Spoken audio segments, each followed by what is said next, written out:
อ้อยตาลหวานลิ้นแล้วสิ้นซากแต่ลมปากหวานหูไม่รู้หายถึงเจ็บอื่นหมื่นแสนก็แคลนคลายมิอาจหายเหมือนเหน็บให้เจ็บใจขอความนอบน้อมแด่พระรัตนตรัยอันมีพระพุทธพระธรรมพระสงฆ์เป็นสรณะที่พึ่งกราบแนบไต่ไหวสาถวายความเคารพมายังครูบาอาจารย์พระมหาเถรานุเถระตันเจ้าคณะพระสังฆาธิการพระภิกษุสามเณรเจ้าจุตนจุองค์เน้อครูวัดวาอารามก็ขอเจริญพรมายังบรรดาพ่อแม่พี่น้องพ่อออกไม่ออกศรัทธาสาธุชนนักศีลนักบุญคุณดีหมู่เฮาเจ้าขาดทั้งหลายเนาะคำแรงวันนี้เนาะหลังจากว่าตะวันปาดมอนรับเหลี่ยมดอยไปแล้วปินเวลาจะพบคำจะอยู่ย่ำค่ำสนธยาความมือจะมาปกคลุมนะเฮาก็มาฟังรายการนี่เปิ่นต่างชื่อว่าสารธรรมยามค่ำเนี่ยทำสารธรรมยามค่ำนี่ก็ดำเนินรายการบริหารเวลาโดยตนตัวแห่งอาตมาภาพเก่ากับผมตุลุงนันชัยวัฒนาคาเสโน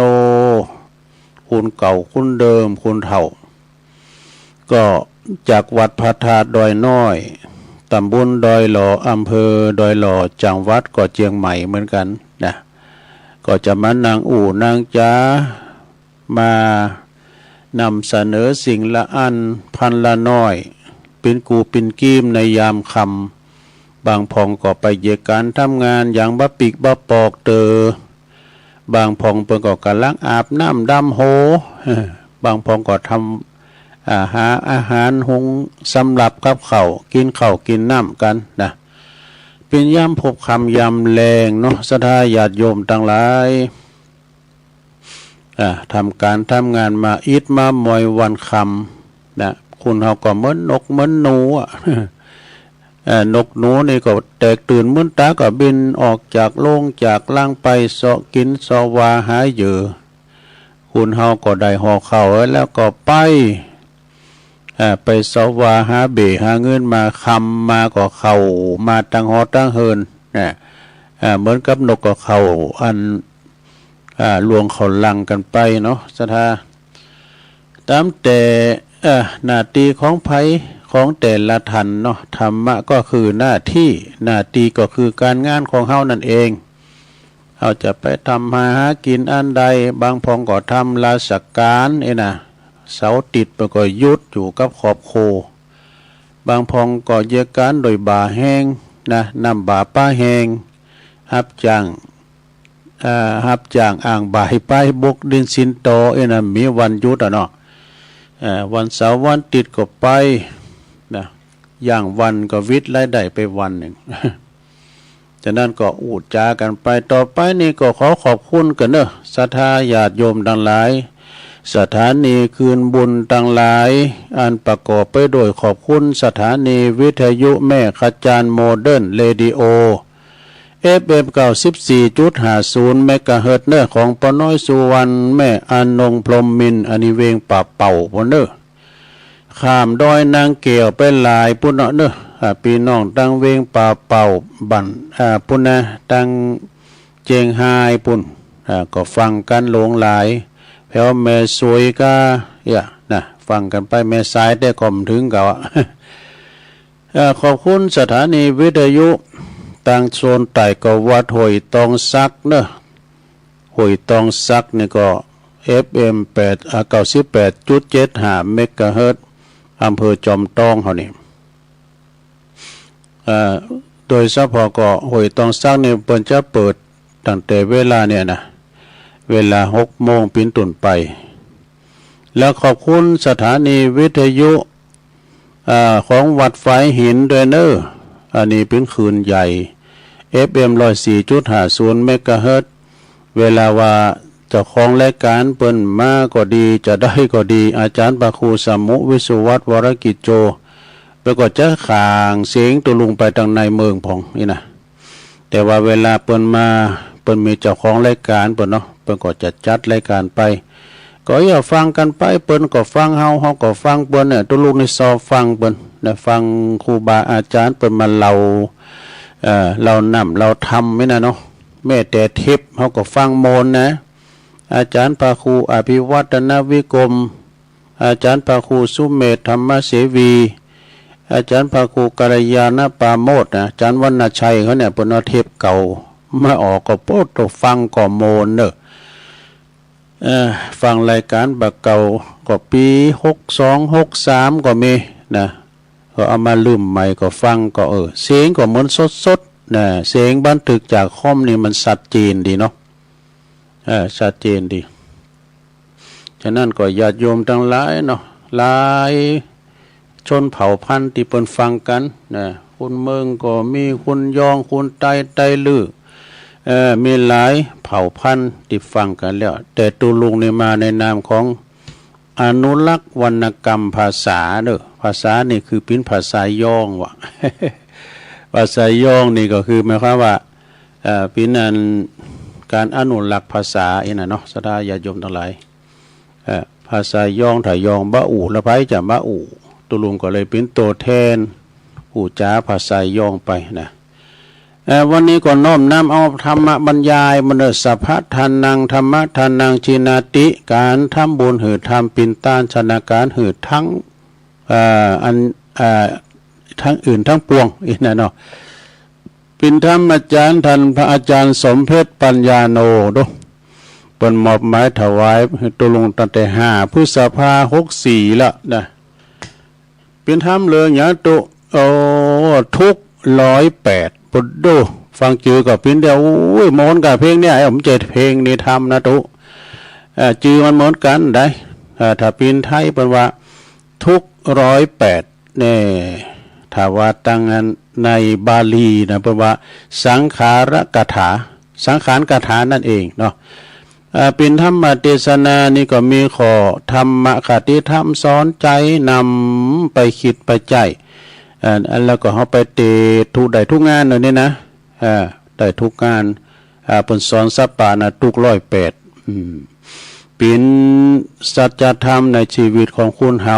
นะเล็บเลงโดยพระครูอุดมสัทธาคุณนี่นะจะตั้งนะโมกันเด้อทำก็ยาวอันละเหมือนกันนะตั้งนะโมให้3จบก่อนนะตัวหนังสือมันน้อยไปหน่อยนะตัวหนังสือมันน้อยไปหน่อยต้องใส่แว่นขยายนะ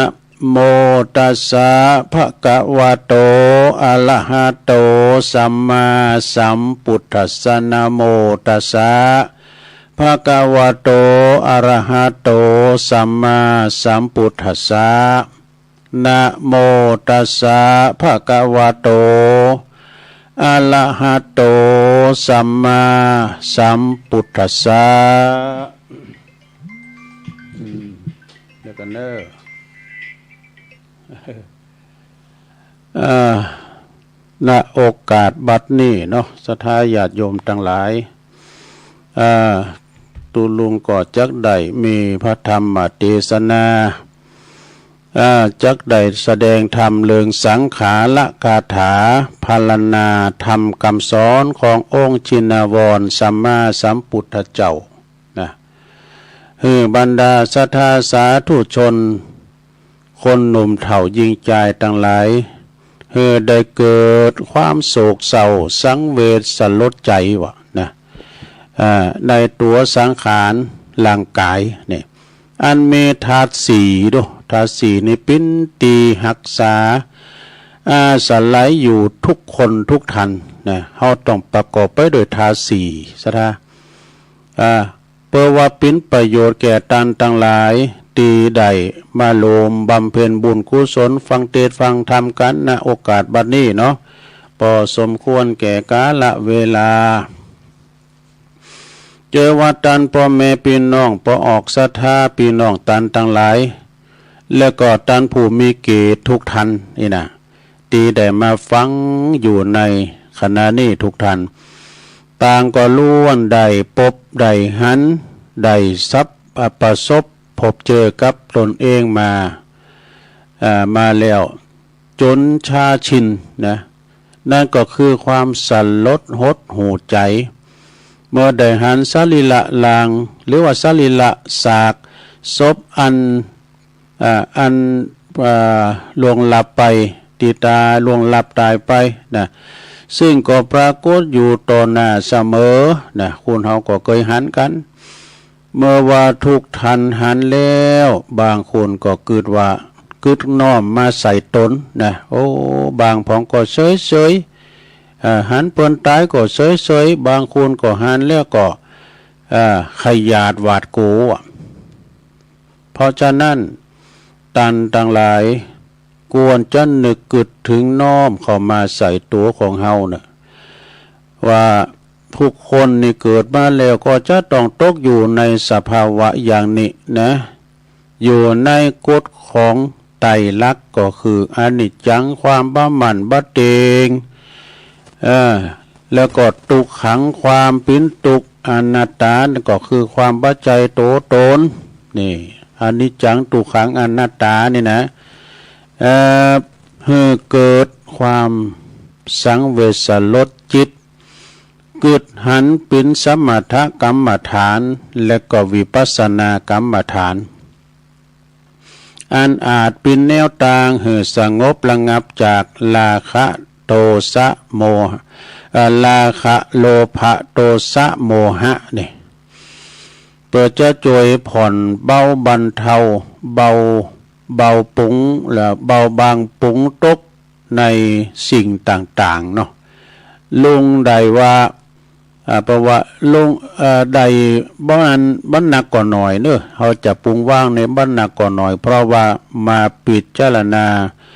หันแจ่มแจ้งในสรีระสังขารทั้งปวงอันมีอยู่ในสามโลกก็คืออย่างโลกมนุษย์โลกมงคลเฮาเทวโลกแล้วก็พรหมโลกดูเนี่ยบรรดาสิ่งต่างๆอันสังขารปรุงแต่งทั้งสิ่งที่มีวิญญาณและก็สิ่งที่บ่มีวิญญาณล้วนเป็นของที่บัดเตงบวัฒนาทาวรนะ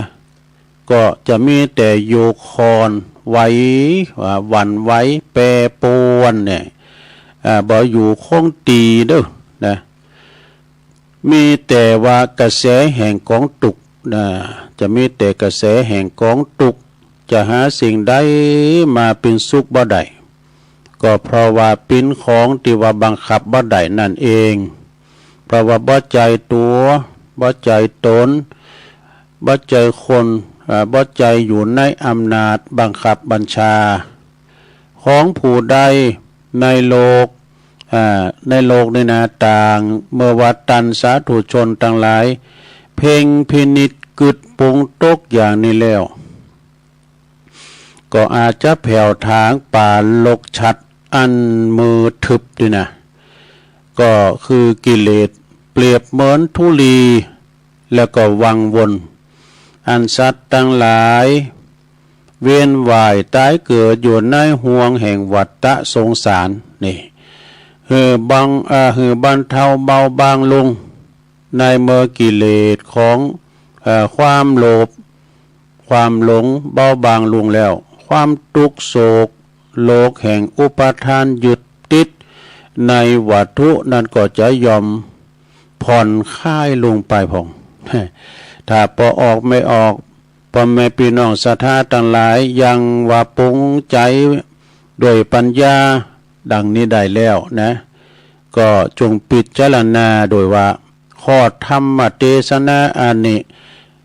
ในคำพีต่างๆเพราะว่าตอนแรกนั้นคุณเฮานี่คุณเฮานั้นเข้าไปอยู่ในต้องเมดูนะอยู่ในต้องเมแล้วก็เปิ้นก็เปรียบเหมือนน้ำมันใสนะน้ำมันใสอยู่ได้7 วันก็แปลเปลี่ยนเป็นไปเป็นขันว่ะเป็นข้นเด้อ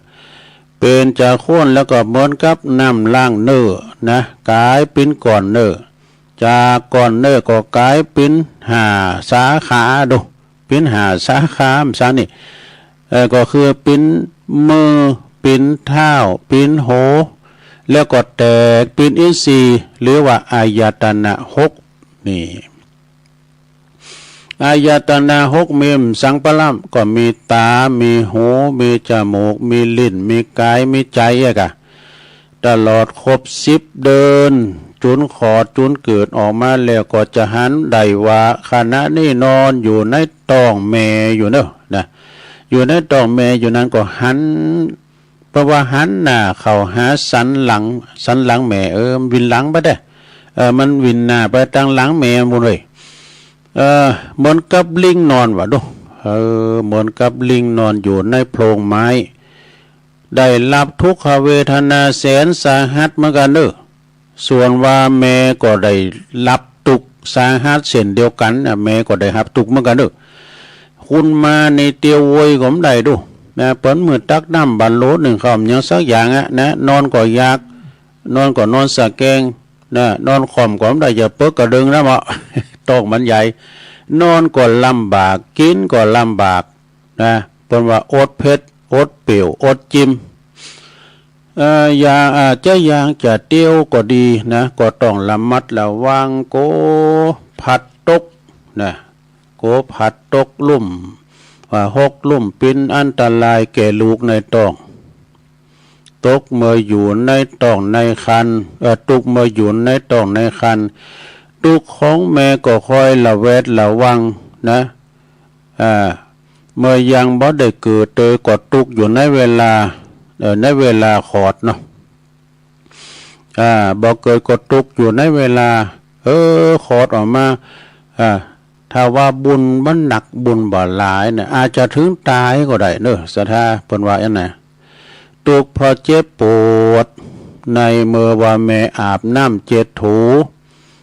เกิดออกมาแล้วเนาะอาบน้ำ7 ถูเพราะวันเนอร์นั้นยังอ่อนยังแดงอย่าเหมือนกับขิมเต้งว่ะดูมันเนอมันอ่อนอยู่เนาะฉะนั้นตุกนอนเบาะนอนเปสัมตึกก็แจหมดขูดอันปิ่นเปะแจะนะหิวเข่าอยากเข่าก็ห่อก่อนร้องไห้จอยเลอโตเองยังก็บ่ได้ซักอย่างเติบใหญ่ขึ้นมาแล้วก็ปิ้นตุกถ้ามาตุกสังมาใหญ่มาแล้วตุกโดยการศึกษาเนี่ยหาความรู้พอเราเรียนอ่านออกเขียนได้แล้วก็มาปิ้นตุกโดยการทำมาหากินเลี้ยงชีพนี่เพื่อให้ได้ทรัพย์ได้เงินเงินคำกำแก้วเมื่อว่าได้ทรัพย์ได้เงินคำกำแก้วมาแล้วก็ปิ้นตุกโดยการรักษาไว้ถ้าเหมาะรักษาของเงินทองไว้นะมีน้อยก็ลำบากมีนักก็ปิ้นตุกดูรวมความแล้วนะว่าสรรพสิ่งในโลกนี้มันเป็นตุกทางนั้นมีก็เป็นตุกบ่มีก็เป็นตุกลอยก็เป็นตุกก็เป็นตุกก็อยู่อย่าฮื้อตัวน่ะ อย่าฮื้อก็ตุกมันนี่ตีคนบ่ได้พิจารณา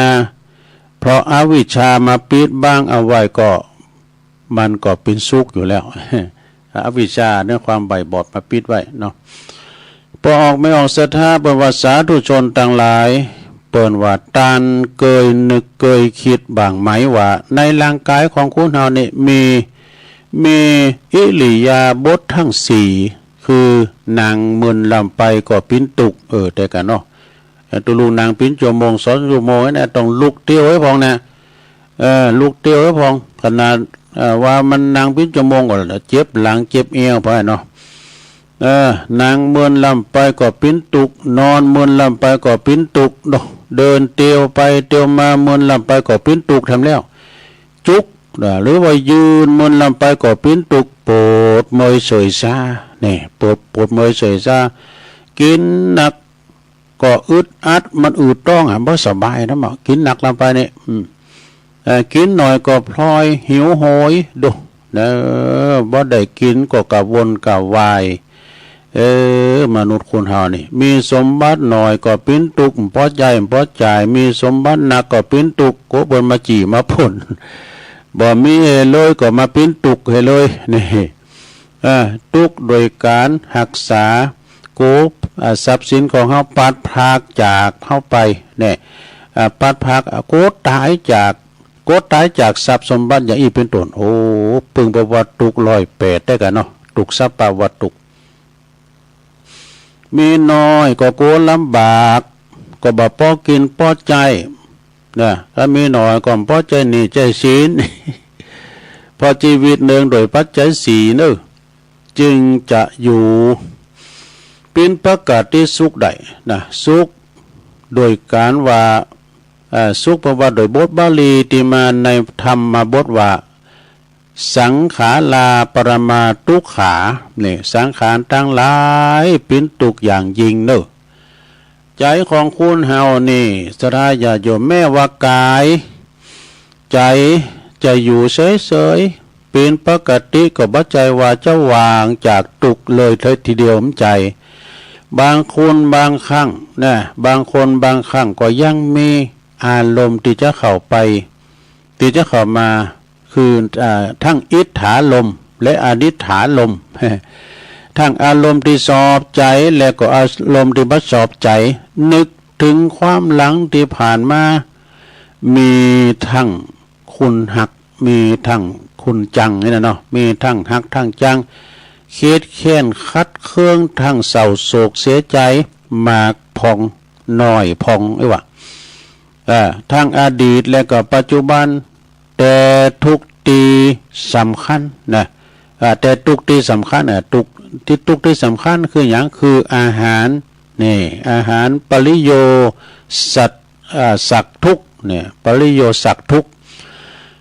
ทุกเนื่องจากว่าการทำมาหากินเนี่ยโอ้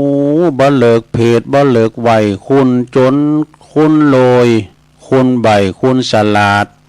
ตลอดเต้าพญามหากษัตริย์คุณกว่าถนนคุณทุกคนเกิดมาในมันจะต้องกินมันกับหมดสระเนาะดังบาลีธรรมพระพุทธเจ้าเพิ่นตรัสไว้ว่าสัพเปสัตตาอาหารละทิฏฐิกานี่เพิ่นแปลว่าชีวิตสัตว์นี่ทุกจำพวกเนืองโดยอาหารทั้งนั้นนอกจากตุกตี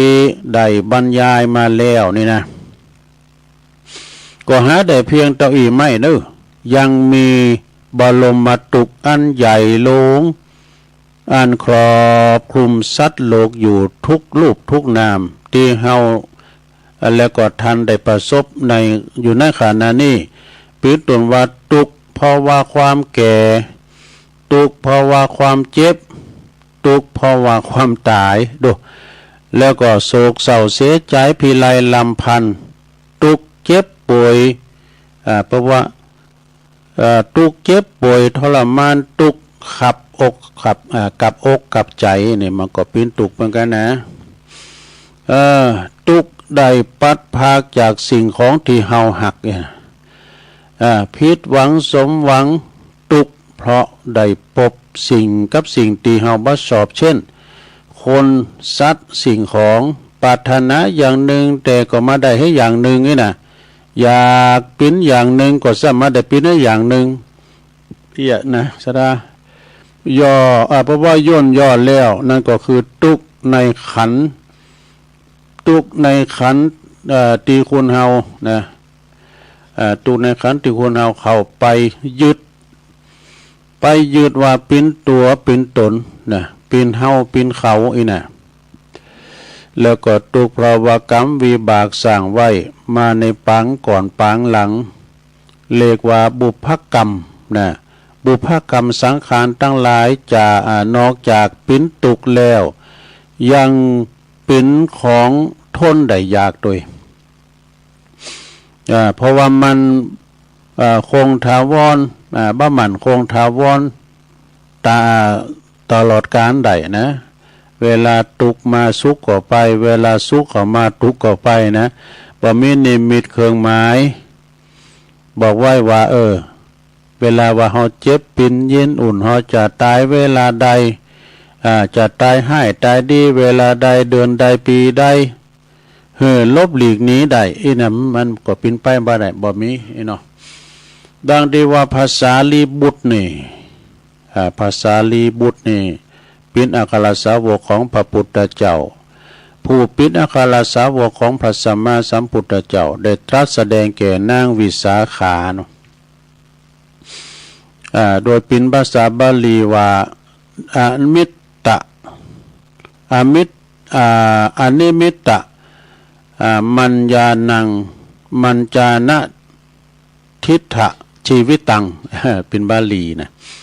เพิ่นก็บอกว่าชีวิตของสัตว์ทั้งหลายนี่เป็นของที่บ่มีเครื่องหมายจะเป็นจะอยู่นานเท่าใดบ่มีสัญญานะบ่มีสัญญาชนผู้ใดฮู้ทราบล่วงหน้าใดนะเพราะว่าจะตายเวลาไหนดังนี้เป็นต้นนะอธิบายขยายความว่าธรรมเทศนาของพระสารีบุตรเถระเจ้านั้นเปิ้นก็คือว่าบ่มีสิ่งใดที่จะเป็นเครื่องหมายให้ฮู้ว่าชีวิตจะต้องอยู่ยืนยาวเท่าใดเท่าอันเท่าอีปีนั้นเท่านั้นปีนั้นนี่นะจะอยู่ขนาดไหนเปรียบก็เสมือนเฮาจุดเต้นไว้ในถ้ำกลางห้องนะตีลงก็ดีจิตเต้นปุ๊บเต้นนั้นก็จะดับเวลาไหนเมื่อใดสุดแท้แต่ว่าประวัติสุดแท้แต่เหตุการณ์ปัจจัยเกิดขึ้นเต้นจะดับเพราะว่าลมพายุมาปัดดับก็ได้นี่เจ้าของมันดับโดยเจ้าของมันดับเองโดยเดียวว่าเต้นยังใหม่บ่หมดกูมันใหม่เฮิรนนี่ก็มีนะเต้นดับเพราะว่าใส่สีผึ่งของมันเนี่ยที่หล่อเล่งมันหมดไปเองนี่ก็มีนะฉันได้เด้อชีวิตของสัตว์ทั้งหลายในโลกนี้ก็อุปมาเปรียบเหมือนเช่นนั้นเหมือนกันนี่เพราะว่าชีวิตของคุณเฮานี่ศรัทธาญาติโยมทั้งหลายจะแตกจะดับไปโดยสิ้นอายุสังขารก็มีนะก็คือหมายความว่า80 90 100นี่นะอันนี้เสี่ยงอายุใครได้แต่หมดบุญหมดกรรมก็มีเนาะที่เฮาเจ้าเพราะว่าที่เฮาจังว่าห่อเข้าปนมดห่อเข้าปนมดไปแล้วบุญปนมดไปแล้วปนมดอายุไขไปแล้วนะพร้อมกันถึง2อย่างลงหลับรับขันด้วยอุปตวเหตุเพศภัยก็ดีนะปิ้นโลกทรมานก็ดีบ่มีสิ่งใดมากำหนดกฎเกณฑ์ว่าจะต้องตายกลางวันว่ากลางคืนนี่นะเจ้าสายบ่ายเย็นปุถุชนควรเฮาฮู้บ่ได้นอกเสียจากสยมภูสัมมาสัมพุทธเจ้าพระอรหันตเจ้าทั้งหลายนะที่ว่าชีวิตฝืดเครื่องนั้นก็หมายความว่าชีวิตของคุณเฮานั้นปิ้นอยู่ไปวันหนึ่งเดือนหนึ่งปีหนึ่งทุกชีวิตนี่ก็ต้องดิ้นรนต่อสู้นะฝ่าฟันพยันอันตรายทั้งภายในภายนอกนะภายนอกนั้นก็มีโจรภัยมนุษยภัยอุทกภัยวาตภัยอัคคีภัยอุปัติภัยโควิดภัยโควิดเกี่ยวกันก็เกี่ยวอยู่เนาะเนี่ยภัยทั้งหลายต่างๆเนี่ยซะนะ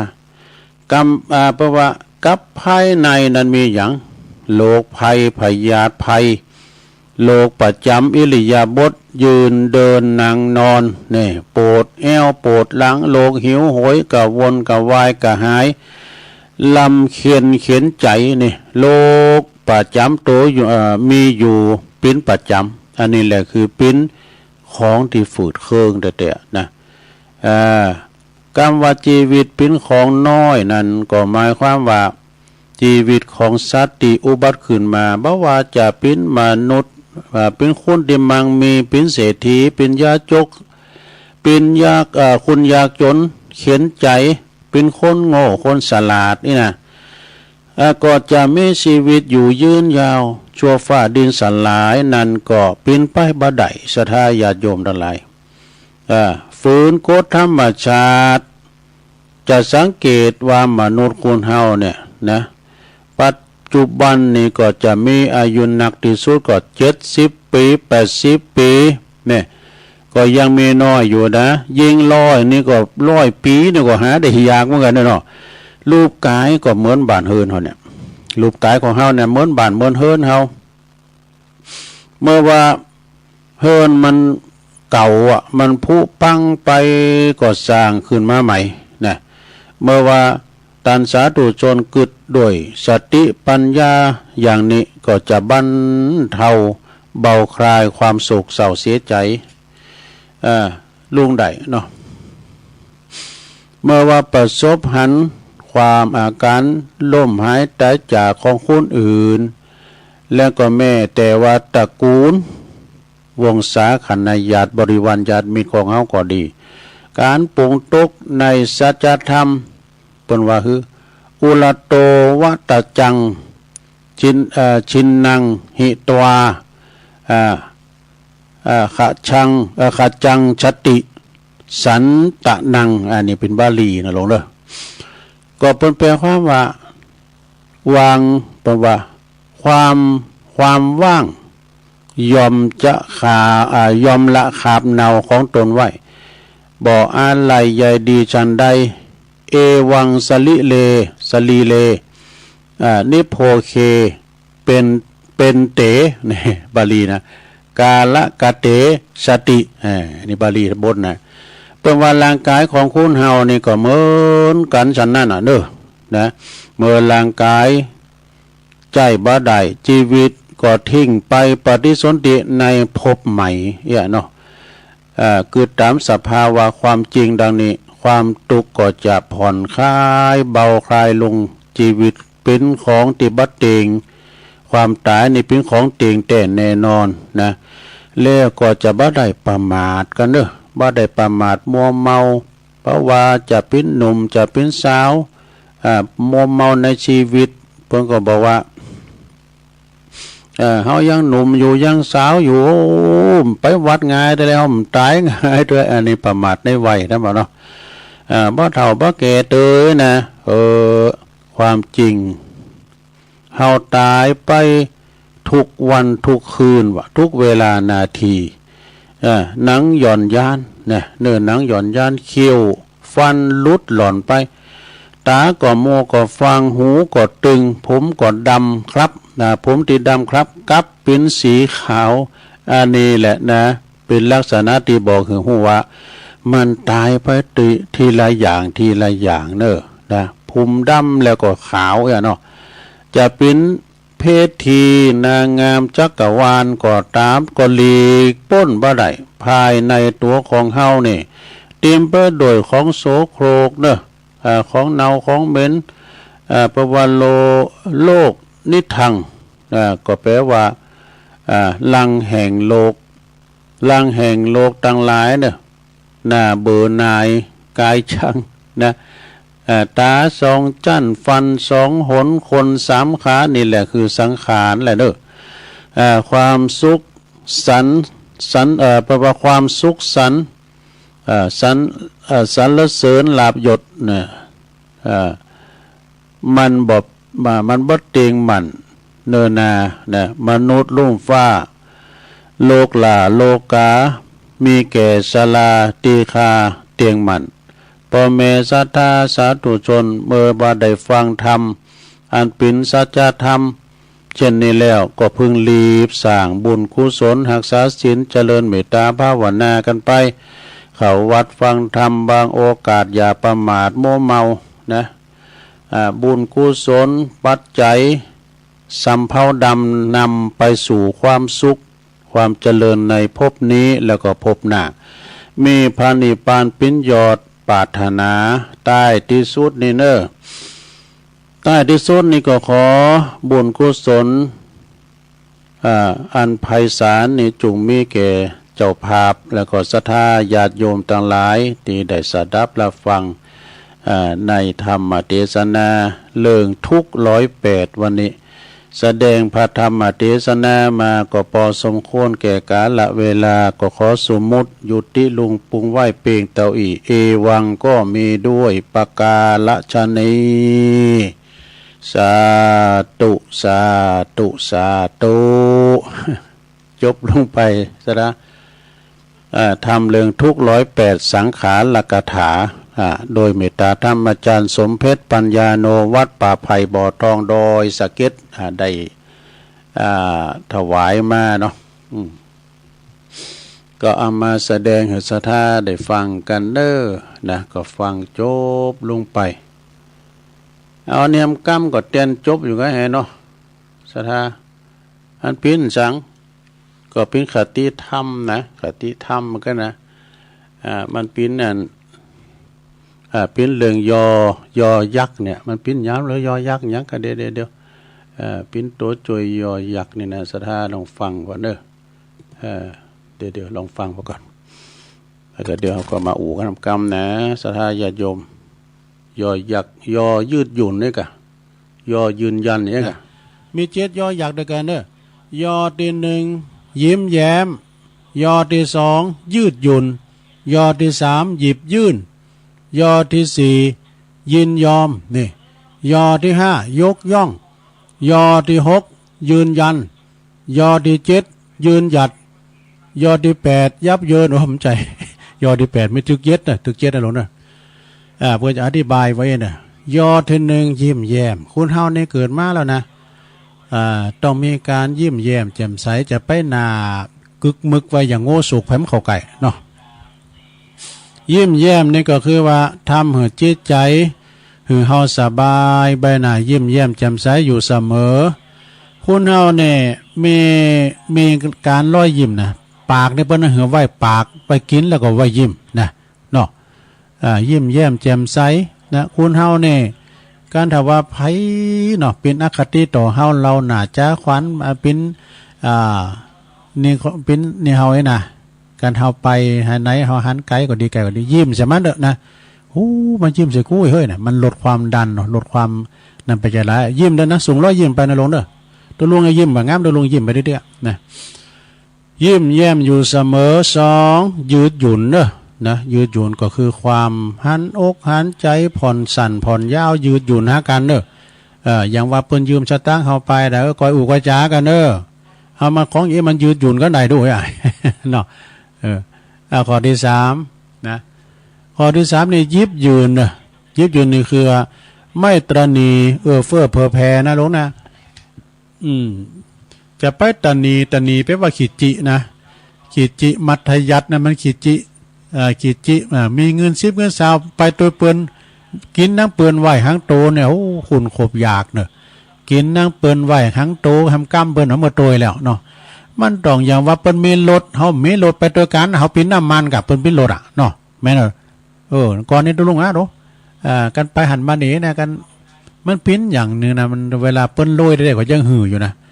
การน้ำมันไปอย่างน้อยก็อย่างน้อยก็50 บาท100 บาทไปเนาะรถเครื่องเนาะตุลุงนางได้หมดนะรถซาเล้งรถเครื่องรถหยังนางได้หมดซะนะนางรถเครื่องไปห้องยาวหยิบยื่นเนอะหยิบยื่นความคือบัตตานีบัขีดจิคนขีดจิไผถึงบ่ถามหาคุณมีเมตตาไปไหนถึงบ่กันนะมีเงินคำมี10มี20ก็ตามด้วยนะก็ใจไปช่วยกันไปนะมีเงินทองแล้วใจมันซอยกองเต่ามอนดอยไผถึงมาอดอ่างในลงเนอะมันถึงอดอ่างเอาต่อไปข้อที่4ยินยอมนี่ยินยอมนี่ก็หมายถึงว่าเมื่อผิดพลาดก็สารภาพผิดแต่ยอมรับผิดเนอะนะยอมรับผิดเนอะอันนี้เนี่ยยอมรับอย่างลูกผู้ชายเนาะยินยอมนี่นะต่อไปยกย่องนี่ยกย่องสรรเสริญเนี่ยเป็นยกย่องนะก็คือว่ามีแต่วาจาที่อ่อนน้อมอ่อนโยนยกย่องชมเชยนี่ เป็นยกยองชมเชยก็ดีแล้วศรัทธาญาติโยมทั้งหลายบางคนนี่ทำดีไม่ได้ดีนะมีไผอาลีมีไผยกย่อมมีไผมันก็ท้อถอยเหมือนกันว่ะนะยกย่องแล้วมายืนยันนี่ยืนยันนี่ก็ได้แก่สิ่งใดได้ดีจริงนะต้องกล้าทำกล้าประพฤติปฏิบัตินี่ยืนยันนะก็อย่างว่าพระองค์พระสัมมาสัมพุทธเจ้าเนี่ยเนาะเพิ่นก็ยืนยันแล้วดูนะก็ว่าศีล5เนี่ยการเฮาฮับกันโมเนี่ยมันก็อยู่มนอย่ามีไผเบียดเบียนกันมีไผฆ่าสัตว์ตัดชีวิตกันนะเนาะยืนยันและสุดท้ายยืนหยัดนี่ยืนหยัดนี่ก็หมายถึงว่าเปิดว่าความเป็นธรรมต้องสู้บ่ท้อถอยยืนหยัดต่อไปนี่แล้วก็ยับเยินนั้นว่าเนาะมีอะไรนะ ยับเยินนะอันนี้ก็เป็นขอคิดขอทำเล็กๆน้อยๆศรัทธาญาติโยมทั้งหลายเอ๋ยนะก็นำไปประพฤติปฏิบัติกันไปในโอกาสในตอนนี้ก็ยังมีเวลาเอานี่มาว่าทำกรรมในเกินตุลุงก็ติ๊กไว้นะโกมันจุนกรรมนะกะเวลาวัดตุลุงเนี่ยกำมันจุนกรรมเนี่ยอึกอ่ะเอาอย่างไรนี่เอาอย่างไรเนี่ยอยู่ในสนามรบแล้วต้องเกมพร้อมไม่ต้องคนว่านะก็ต้องเกมพร้อมอย่างไรเอาอันนี้มาว่าทำกรรมหนึ่งก่อนศรัทธาญาติโยมทั้งหลายเอ๋ยเอาอันนี้ก่อนสายเนี่ยสายนี่ขึ้นอย่างนะตีเฮามาปักกันก็คือเพราะพอมีสายสัมพันธ์ดีนี่สายสัมพันธ์ดีต่อกันเนี่ยศรัทธาญาติโยมทั้งหลายมันต้องคืนอย่างหนักเนาะเขาว่าคืนเนี่ยคืนสายสัมพันธ์คืนวิทยุเนี่ยทุลุงอยู่เพื่อพัฒนาดอยน้อยดอยหล่อเพื่อดูส่งกระแสเสียงไปถึงเวงป่าเป่าโวดำหันตากันได้ยินเสียงอยู่เนาะเป็นสายสัมพันธ์กันอันดีเนาะกันเมื่อคืนเนี่ยโตเขาไปได้ยินกันได้หันกันเนี่ยคืนวิดีโอนี้สำคัญแต่เวลาแต่กินแต่ต้านรวมกลุ่มกันเนี่ยโตก่อนเนี่ยคืนสีขาวนี่นะไปกันเป็นร้อยกันกันนะรถตู้เนี่ยลุงโอ้เป็นตาดีโมนดีงานได้ขีปีมาเนี่ยแหละเนาะอาจารย์พระครูอภิวัฒนาวิกรมผลจัดกันมาตึงคณะกรรมการตั้งลงตั้งหลายเนี่ยเนาะดูไปเมื่อสมัยสุมาเด้อโยมปอพยมเสเด้อดูไปแถวเมืองนอกว่าดูไปหลวงผาบางแต่ตุลุมได้ไปนะเขานั้นศรัทธาสายสัมพันธ์อันดีเนอะแล้วก็ตีเฮามาโฮมกันทำความดีก็คือความเพราะเฮามีสายศรัทธาธรรมเนี่ยอย่าเฮาจะไปปากกันดีดอยนางแก้วสายสัมพันธ์อันดีต่อกันดูเนาะเดี๋ยวนี้เจ้าอาจารย์พระครูเป็นสูงไล่มาพอปนตาลดอกไม้ก็เราตูอย่างเขียวอย่างแดงอย่างสีแดงสีเหลืองสีฟ้านะสีอย่างต่างๆสีโมงเนี่ยดอกไม้ต่างๆนับเป็นมาตาลดอกไม้ดอกกาลุงความใจดอกเฟืองฟ้ากำเก่าจื้อเก่าบนดอกกาลุงดอกนะแต่ดอกเฟืองฟ้าเนาะเนี่ยศรัทธาสายสัมพันธ์ต่างธรรมกันเด้อเป็นสายสัมพันธ์ต่างธรรมกันแล้วก็สายตีโฮมสั่งสันนี่ก็คือสายพอเฮามีสายใยแห่งหักเนี่ยสายใยแห่งหักสายสัมพันธ์อันดีอันงามกันหมดศรัทธาญาติโยมทั้งหลายหูจักมาคุ้นกันไปหมดนะไปหากันก็หูจักเสียงกันหันหน้าก็หูจักเสียงกันเนี่ยศรัทธาเนาะขอพร้อมยังพอคืนนั่นนี้นะคืนยักก็คืนหัวใจอันใจคืนวิทยุมันไปหากันหมดก็แล้วว่าเวลามันดังมากำเนี่ยกับแหมโอ้ยสะดาหูนี่ปะห่อนเปิ้นโทรเข้ามาเนี่ยตู้ยามออกตู้อีพ่อถ้าฟังก็ออกหน้ากาออกนี่แบบนี้ก็ไม่ย่ำได้ยะมันได้ยินโอ้ก็มันเกี่ยวกับสถานีเปิ้นบุกแห่เนาะฐานหมดกาว่าไปเลยอีพ่อใช้ไฟฟ้านะไฟมันใช้ดับมันได้เทงเนี่ยสถาจะมีความสำคัญเวลาวิทยุดังสถาดังเด้อโต้คนเถ่าเปิ้นโทรกันมาทางสายไต่เนี่ยสมัยนี่ชวนไต่เนี่ยนะเนาะมันก็เป็นธรรมดาของเขาเคยฟังแล้วไม่ได้ฟังเนี่ยเนาะมันดักไปก่อนคือมันมีหลายสาเหตุลงโอ้ยอินเทอร์เน็ตกาไฟฟ้าดับกาฟ้าแพะฟ้าห้องกาอย่างสัมมาเน็ตเอาหลักวาเนี่ยกะการมันมาบังเนี่ยเขาจำเป็นได้ปีต่อเนาะตีเฮามาโฮมกันสมานสมัครนี่หรอเพราะ ว่าเฮามีสายใยแห่งความสามัคคีนี่ความสามัคคีปิ้นปีปิ้นน้องกันเนี่ยลงเอ้ย